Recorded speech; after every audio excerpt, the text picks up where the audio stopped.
The man was suddenly branded with a steel stamp, but instead of reacting negatively, he smiled, because now, with this mark, he could go on missions with the mech warrior he admired most. However, as soon as the man boarded the plane, the mech warrior took off his dirty pants, ordering the man to clean them for him. Matt reluctantly cleaned them, then put the metal plates back into the mech warrior's pants. But when he stood up, the mech warrior pushed him away and told the pilot, "This mission is so boring, I'm going to the forest to hunt." Matt tried to remind him of the importance of the mission, but before he could even finish his sentence, the knight grabbed him and they both plummeted to the ground.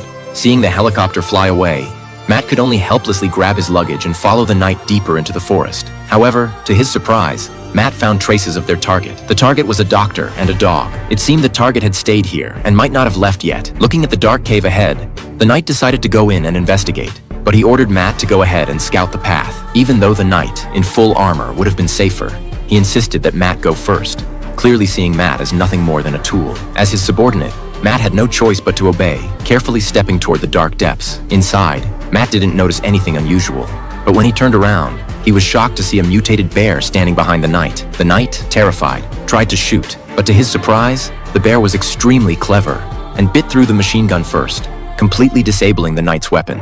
A brutal fight ensued, but the bear wasn't afraid of the mech at all. The knight had no choice but to turn and run. In a critical moment, the knight pretended to play dead, hoping to lure the bear away. However, the bear wasn't fooled.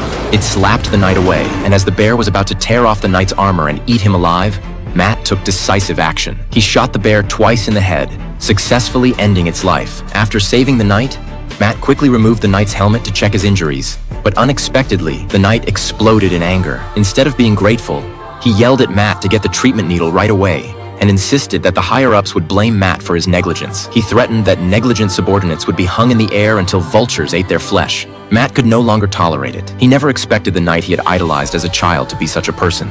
He coldly declared that the knight didn't deserve to be a knight. With that, he put the treatment needle down and silently watched the knight until he died. After the knight died, Matt put on his clothes and climbed into the long-awaited mech. The mech had its own jet system, allowing it to take off and fly into the air. To cover up the knight's death, Matt pretended to be him, sending a message to headquarters saying they encountered the bear, that Matt, the subordinate, was killed. But he had already found the target's trail and would capture them soon. However, the response from headquarters was unexpected. They sent a helicopter right away and sent a new subordinate. After all, subordinates didn't hold much value at the base, and even less than bottled water. Watching the new subordinate kneel before him, Matt wanted to crush his skull to keep him from discovering his secret. But seeing the new subordinate terrified, Matt felt a strange thrill. So this was what it felt like to control others. He tossed his dirty pants to the new subordinate, telling him to clean them, and then took him along to continue the mission.